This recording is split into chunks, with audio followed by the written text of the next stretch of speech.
جمعه به ما و شما معلوم است که ما درباره اخلاق و تربیت از دیدگاه دینی مبین اسلام صحبت میکردیم. رسیدیم درباره فضائل اخلاق نیک. اخلاق به خودش یک چند درجه ها و فضیلت ها و نیکبختی ها داشت. یکی از نیکبختیش که هفتم قسم بود رسیده بودیم. با واسطه اخلاق نیک تمام خیر و برکت در خاندان آدم میریخته است.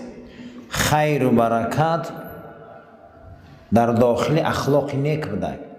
هر آدم اخلاق خوب داشته است، پروردگار در خاندان او فیض و برکت میداده. قال نبی صلی الله علیه و سلم، جناب پیغمبر صلی الله علیه و سلم گفتند، حدیث امام مسلم روایت کرده است، البر حسن الخلقی. پیغمبر خدا گفتند که تمام نیکی ها در اخلاق نیک است. تمام نیکی ها در اخلاق چی بوده است؟ نیک، در تربیت درست. هشتم از علامت های اخلاق و برکتش در خاندان همین بوده است که الخلق الحسن و اخلاق نیک هو وصیت رسول الله صلی الله علیه و سلم الی جمیع المسلمین. اخلاق نیک این وصیت رسول اکرم بوده است صلی الله علیه و سلم برای هر یک فرد مسلمان. این وصیت حضرت محمد مصطفی بوده صلی الله علیه و سلم. فقد اوصى به معاذ بن جبل حينما بعثه الى اليمن واليا. پیغمبر خدا وقت معاذ بن جبل حضرت رئیس سود عالی یمن روی کردن، یعنی قاضی رویشان کردن، حضرت وصیت شان کردن که و بسیار وصیت دراز کردن. بعد از او همین گپ گفتن. حدیث ترمذی روایت کرده که بوده است. حدیث امام ترمذی صحیح گفته بوده است. پیغمبر خدا بسیار وصیت دراز کردن و گفتن و خالق الناس بخلق حسنین. تو مردم همون وقت اداره کرده میتونه که اخلاق نیک داشته باشی. آدم با واسطه چی اداره کرده میشده است؟ اخلاق نیک. حالی بسیار ایجاد دشنام میتیم، حقارت میکنیم، صدا میکنیم، بلند میکنیم که ما گمان نکنیم آدمای خوبیم. ما هیچی نیستیم در پیشی او. همین چگونه ای که قطعش یک گربه و سگ میبره که همین آدمای دشنام میدادگی و دغل رفتار میکردگی در نظر بسیاری همینا را که سگاشان میتوان. هیچ محل گمان نکنیم که ما با وعظ و داد و صدای بلند و اخلاق بد و دشنام یگان جا را میگیریم. هیچ جا را ما نمیگیریم. همین آواز بلند اگر قصر میساخت خر میساخت. اگر یه حق و 5 قشلاق میفهمم نگه یگان قصر ساختگیه. همه جانداری بد میدیدگی بود. برای همین هیچ محل صدا را بلند نکنیم. برای همین جناب پیغمبر وصیت کرده بود است که تو مردم همون وقت میسازی به خودت نزدیک میکنی. معاذ پسر جبل یا یمن رفتستی، با اون شرطی که تر اخلاق نیک باشه. اخلاق نیک نباشه مردم در تو رام نمیشون. مردم پروای عبادت نماز تو ندارن، اخلاق تا نگاه میکنن. تاسعا نهمش الخلق الحسن ذو اهمیت بالغه. از همه بهترین اهمیت، بهترین اخلاقی که آدم‌ها بسیار تأثیر میکرده، از همه بهترین قوه‌ای که آدم دا تأثیر میکرده، بلیغ گفته. اصلا پیغمبرها بلاغ بودن که یعنی که دعوتگر بودن، میگن که تبلیغگر. یگون چیز مثل اخلاق موعظه زور نمیکره آدم دا. آدم دا چقدر اهمیت خوب تأثیری نغز تبلیغگری نیک این اخلاق نیک بوده است. لأن الله تبارک و تعالی امر به نبیه الکریم. خداوند حضرت محمد مصطفی را صلی الله علیه و سلم امر کرده و اثنی علیه به این پیغمبر تعریف کرده شده بوده به همین کار. و عظم شأنه الرسول الامین. خداوند شأن و منزلت این پیغمبر امین بلند کرده بوده. خدا گفته بوده است در سوره اعراف آیه رقم 199 خذ العفو وأمر بالعرف و اعرض عن الجاهلین. همیشه ای پیغمبر عفو کسب کن، مردم امری به معروف کن، از آدمای جاهل دور گریز. قسمتی از علما گفتن که و امر بالعرف ای الاخلاق، همیشه مردم به اخلاق نیک دعوت کن، از آدم جاهل گریز. اینمی 3 کار پیشه کن، درجه تو منزلت تو بلند میشود. خیلی امروز آدم یک از غیبت میکنه، یک از خفای آدم یک گپ میگه، یک از آدم دلش میرنجونه، همینا را خذ العفو عفوش کنی، دیگه خفوش نشوی، عفوش کنی برای این درجه بزرگی آدم نشون میداده. دوم و امر بالعرف، همیشه مردم ایروی عرف و عادتشان کار کنه. قسمتی از علما گفتن که مردم به عرف و عادتشان کار کنه. من این نقطه نظر شریعت بسیاری اگر همین دعوت دوملوی بزرگ گوش کنید، بعضی همین دعوت های میکنن که کلین خدمتگاری اوچاد نیسته و یا زن میگیری و خدمتگاری اوچاد نیسته و این خیلیه حقش، این خیلیه حق نداره که به خسر خشتمان خدمت کنه و روی که به حق ایمونیشه میخواه بکنه نمیخواه نکنه، اما عرف ما توجیکو دمی خدمت نکنه جوشت طلاقش میتیم. صفی طلاق زیاد کنه، گپ همین دوملو رو گوش کنه، باز وقتای آخر اصولا نمیدونن. این همین آیت قرآن ای و امر بالعرف، مردم عرف و عادتش نگاه کرده گوزن. همین عرف و عادت همین مردم همین طلپه بودن بد میبینن، همین توب نگرده بد میبینن اینو، همین در یک جا 4 کس بینن اینو در حال همین مقصد که همین ناظر منطقه خبر میتیم هم خلاصن یا نه چی بینو جمع شدیم.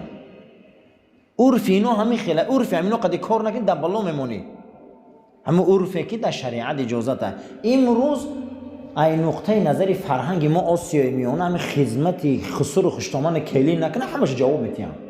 اگر این معویزه رو گوش کنی و خدمتی و واجبات ایمان نیست، من سوال میتیم که اگر خدمت خسر و خشتمان چخله میگه واجب سنت نیست، خیر ایمان خدمت کنه نکنه مگر اونم هم مزنه کار سرتیم. این نمیشه اوخی، همین خیلی فتوا رو دادن در کار نیست. من پیغمبر نازنین قرآن میگه که و امر بالعرف، عرف عادت مردم قبول کن. من در عادت عرب زنا خوجینم، در عادت ما نمیشه اوخی. زن خوجین میکنه بیچاره در کوچه میمونه، یک روز میکنه 2 روز میکنه 1 سال میکنه. همین آدما رو دیدگی هم 4 گودن قدیمه بدرش میکنه جانش نمیرسه. آخه عرف ما دیگه چیه؟ برای همین مردم عرفش قدی گپ بزنی. پیغمبر ما بسیار نازنینه. در مجموعه یک بار حساب کرده بودن در 65 جای قرآن خداوند عرف همه بیاره. کلمه چی می آورده؟ عرفه. یک موی سفید 70 ساله بیا یک دختر 20 ساله را گیره، ایروی عرف درست میگیره؟ ایروی عرف نه که حلال، ایروی شریعت نکاح درسته، هیچ گم نداره. مسافید 75 در رفته یک دختر 20 ساله را گیره، ایروی عرف. انا عرف شرعی را اگر نگاه کنی چی خیلی نکنه باشه حلاله، نکه هیچ گم نداره نکاحش درست میشوه، نکه ایروی عرف میگه کار کنی. عرف و عادت ده کبوتر با کبوتر با هر کس همنشین خشگیره خوبتر میشوه. چون پیغمبر گفت فانکحوا بکرن، دختری بکری یا شگیره چون وی بازی را دوست میداره. اگه 75 ساله مسابقه چی بازی میکنه؟ میام مراتب فکر کنم وای چی بازی میکنه دیگه که وای بر وقت اگه عزرائیل پیش اومده. برای همین این اسلام ما میگه و امر بالعرف، ای پیغمبر عرف مردم نگاه کن، عنعنه مردم نگاه کن، عادت مردم نگاه کن، من خودمون فکر کنیم امینه. بعد از این الله جل و اعرض عن الجاهلین، می آدم جاهل قدی بسیار گپ نزنه میگه وای حموق عقلش میگیره. آدم جاهل آدم به معنی قدی بسیار گپ نزنه، اعرض رو گردن دور شوه. آدم جاهل آدمای بعد تاثیرشون آدم ده میرسه، دور گریزه میگه از آدمای بعد، قطیشون زیاد گپ نزنه، از آدم جاهل دور گریزه، از ویا قدی صحبت نکنه، زیرا اینکه صحبت ویا تاثیر میکنه. محمد اوفی بخارایی در کتاب 40 توتیش میبیاره یک ماهی از گذشت ایام طوفان میخزه، طوفان ماهی را از بحر بیرون میپرته، در یک کلچه میغلطه، کلچه یک قدم در یک قدم بده، در همین کل مجموعاً یک قورباغه بده. به هر دوش صحبت میکنم و این قورباغه را در پیش میسه نگاه کرده و قورباغه می آبی جوشیدگی به معنی افتادی زندگی میکنه که اینم ماهی دلگیر میشوه و میگه که با این قورباغه میپرسه تو وطن داری؟ تو خونه و در داری؟ و میگه که وطن ما بحر بود و حد و کنار نداشت، چقری و هیچ که دایروب نمیکرد، آبی سلقین بود، یک حادثه بود و این قورباغه میگه که در جواب که میخوای خوب باشم چنین پنجی من چخریش و این ندیده یوخی همین رفیقی بعد غم دادن میگیره آدم خم خیل جاهل. بعض مرور زمان میگه محمد عافی بخاری که طوفان میخزه هر دوشه بحر میبره میپرتویا دیگه قورباغه بحر میبینه گنگ میشه میگه من نمیدونم میگه وطنی من همه جا اومدم. یعنی اینجا طبیعت انسانای برادرها طبیعت که اینجا خیلی انسان میدونی پیغمبر شب معراج کجا میروه اما میبیارش خدا خطی ابوجهل امتحانش میکنه و روحی پیغمبر کجای پلید ابوجهل کجا روحی پیغمبر کجای پلید ابولهب کجا این روح نازنین این جسم خدی معراج میروه این قدر محبوب خدا و اما قوم بدره که عرب امتحان میشه همین خیلی برادرها شما گمان نکنید بعضی آدما همین خیلی اینا روحشون بلنده تا بس گفتن خیلی زمانه میخواد چیکار کنن بیچاره چیکار کنن رنگ هم موهی قورباغه و دیگه قورباغه بحر میبینه و یعنی میگه که حرکت که و خیال کنه که بحر که این میگه چنین پنجه‌ای همین خیلی عقل جمع میگیره. برای همین واعرض عن الجاهلین از آدم جاهل دور گریزه آدم بی سوادی چی نیست از آدمای جاهل دور گریزه میگه جهل اونها دین شما را تاریک میکنه آیین شما را تاریک میکنه اخلاق شما را تاریک میکنه از آدمای بلند مقام و با علم و با مدنیت شینه که شما مثل همونها پروازی شوید. اهمیت امی اخلاق بسیار سخت بوده برای انسان ایروی اور وقال الله تبارک و تعالی پروردگار در سوره قلم آیه 4 گفته بود است که و اینک لعلی خلق عظیم پیغمبر اخلاقت معجزه اخلاقت بسیار بزرگه. و قال نبی صلی الله علیه و سلم روایت امام بیهقی در سنن الکبری بود است امام حاکم حدیث صحیح گفته که بود است امام ذهبی هم صحیح گفته که بود است جناب پیغمبر صلی الله علیه و سلم فرمودند انما بعثت لاتمم مکارم الاخلاق من برای او پیغمبر شدم که شما را به اخلاق بزرگ برده رسانم نگفته که به نماز و روزه و حج و زکات علی شما را به اخلاق کنم من برای پیغمبر شدم که شما را انسان سازم شما آدم شوی گفته همون صنایع بزرگ دلم میخواست آدم شوم اما نشدم گمان نکنی همه آدم های برادرها برای آدم بودن بسیار محنت میکنی من نه علامتی اخلاق برای آدم شدن بزرگ یک کتابش آورده. سئلت عایشه رضی الله تعالی عنها عن خلقه رسول الله صلی الله علیه و سلم از عایشه مادرمان از اخلاق رسول اکرم پرسیدم فقالت مادرمان گفت فإن خلق نبیکم صلی الله علیه و سلم کان القرآن اخلاق پیغمبر اینم قرآن زنده بود اخلاق رسول اکرم چی بوده؟ اینم قرآن اینم چه خیلی شما قرآن رو میخونه میبینه اینم چه خیلی قرآن دیده رسول اکرم هم خیلی بود. حدیث امام مسلم روایت کرده بوده است و حدیث امام مسلم صحیح گفتیم. عاشراً دهم علامت اخلاق که ما را کجا میبره الخلق الحسن من اعظم الاصالب التي تجذب الناس الى الاسلام اخلاق نیک بزرگترین اسلوب و بزرگترین دعوت بده که مردم را به سوی اسلام جذب میکرده چیکار میکرده؟ جذب میکرده بهترین آهنربا این اخلاق نیک بده بهترین آهنربا چی بده؟ اخلاق نیک که ما را میکشیده رنگ خودش میآورده والهدایت به سوی هدایت میکشیده والاستقامت به سوی چی میکشیده؟ استقامتی در دین زندگی کردن به سوی اسلام میکشیده. ولهذا من تتبع سیرت مصطفی صلی الله علیه و سلم میخواهی که پیروی راه و روش رسول اکرم باشه وجد انه کان یلازم الخلق الحسن فی سایر احواله چه خیلی که اخلاق پیغمبر بود انامو را پیروی کنه رنگ رسول اکرم میشه رنگ همون ریشاتانه رنگ همون شینه رنگ همون اوقات خیره رنگ همون لباس پوشه رنگ همون زنداری کنه همین خیل کردن گیره گفته آسته آسته رنگی چی میشه؟ اخلاق رسول اکرم میشه گفته شما و خاصتا فی دعوت الله چه خیلی پیغمبر خدا در دعوت به سوی خدا و به سوی دین چه خیلی شخصیت بدن فاقبل الناس و دخلوا فی دین الله افواجا. پیغمبر چه مردم قبول کردن، چه در این اسلام گروه در آمدن. بفضل الله تعالی ثم بفضل حسن خلقه صلی الله علیه و سلم. این همش از فضل و رحمت و برکت اخلاق نیک رحمت للعالمین بود صلی الله علیه و سلم، که در دعوت چون اخلاقشون بینه، تمیزشون بینه، ادراکشون بینه، حتی که در بدنشون در وقت دعوت پرتوام پرتافتن، لایم پرتافتن، سنگم پرتافتن، توفم پرتافتن، همه چی پرتافتن. آیشه فاطمه مادرمون می اومده است می گفته چی حاله یوقی، همیه دعوت، همیه حرمت، همیه کار، همینه. اما جناب پیغمبر ای هدفشون نگشتن، نگم بود ای هدفشون نگشتن، ای روحشون نگشتن. همون اخلاق نیک دوام دادن. و فضیلت اخلاق نیک مای رمیده ها، مای درنده ها، مای وحشی ها آمدیم در دین اسلام در آمدیم. اسلام آسان آمدگی نیست، اسلام شوخی نیست. این اسلام در میدونی چقدر محنت رفته گرد.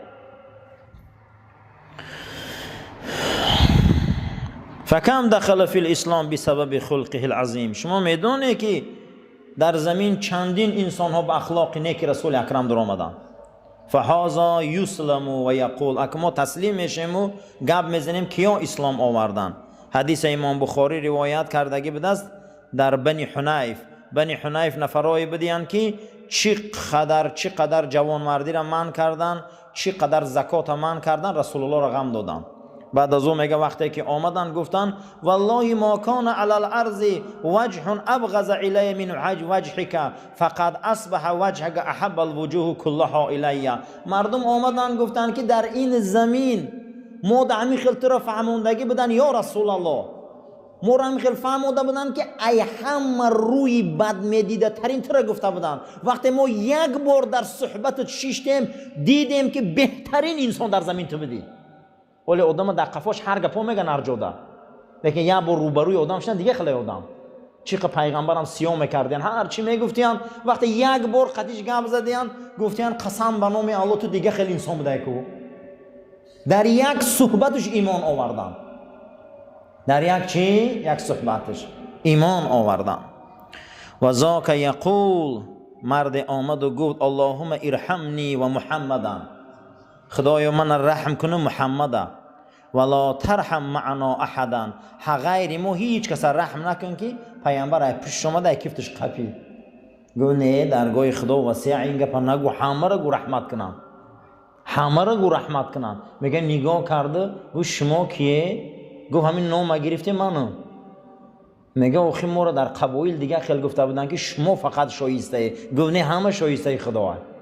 میگه ای جوش خست و میگه این نعمت دیدم، این بزرگی را دیدم، بعد از او به او ایمان آوردم. امام بخاری آورده است که حتی پیغمبر خدا صلی الله علیه و سلم یگان بار ندیده بودن که یک حیوان دا ظلم کنه، یگان بار هم خیلی مهربان بودن، هم خیلی شخصیت بودن.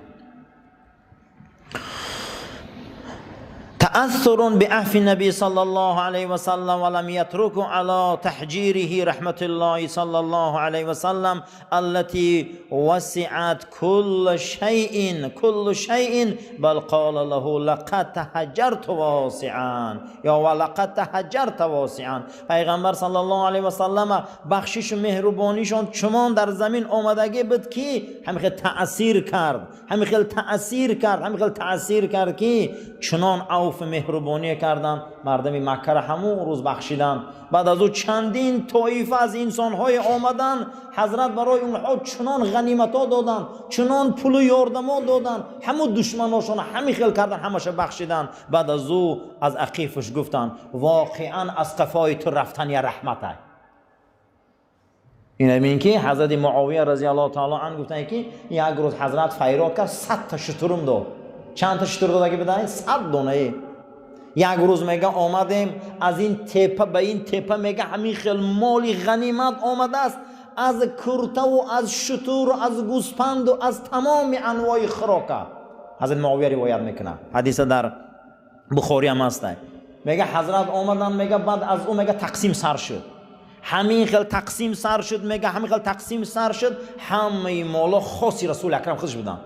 همین خیلی داد آخر دیدم که دو دستش در دستاش و دستاش شپاند در همین میان به خمه شپاندم در پاش همین خیلی شپاند گفت حق به حقدار دادم من میرم که خونم گفتن حضرت آخی یگان چی به ختم نمیگیره گفت مال خدا در رای خدا میگه ای قفاش بعد از او گفتم تحجر تو واسعه مردم بیا قفای هم میریم برکه میویم انا این بود اخلاق جوان مردی انا این بود اخلاق میگه از این تپه به این تپه میگه نگاه میکردیم بین همین تپه همه مال و متاع بود همه رو میگه در مردم داد بیوزنا داد همه به نصیب شدن خودش میگه دستاش تکیده خونش رفت انا این اخلاق رسول اکرم بود انا این جوان مردی و حضرت بود والآخر مردم می آمدن می گفتن فبأبی هو و امی یا فبأبی و امی انت بأبی و امی انت ما رأیت معلما قبله ولا بعده احسن تعلیما منه. امام مسلم حدیث روایت کرده است میگه مردم می آمدن می گفتن پدر و مادر ما فداد بود پیش ای تو ایخ معلم ندیدیم بعد تو ایخ معلم ندیدیم خشا به حالت ما می خواهیم که شب و روز پیش خونت باشیم. ایروی چی بود؟ ایروی اخلاق بود. ایروی چی بود؟ ایروی تمیز بود. پیش از تو بعد تو ما خیلی معلم ندیدیم ما خیلی تربیتگر ندیدیم.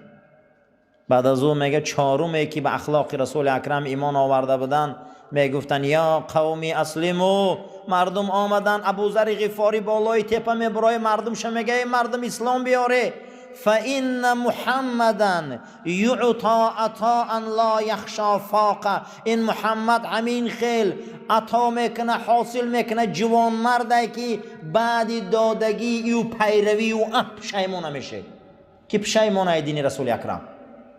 انا همین ایروی چه اخلاقی نیک ایروی اخلاق علامتاش دیدیم اخلاق علامتاش دیدیم چقدر بزرگ بوده است چقدر که امروز ما بد اخلاق بسیار داریم با تربیت زیاد داریم. معلوم است که برادرها اون دین اون آیین و اون تعلیمی را که رسول اکرم آوردن صلی الله علیه و سلم امروز در جامعه های ما عملی نشده است.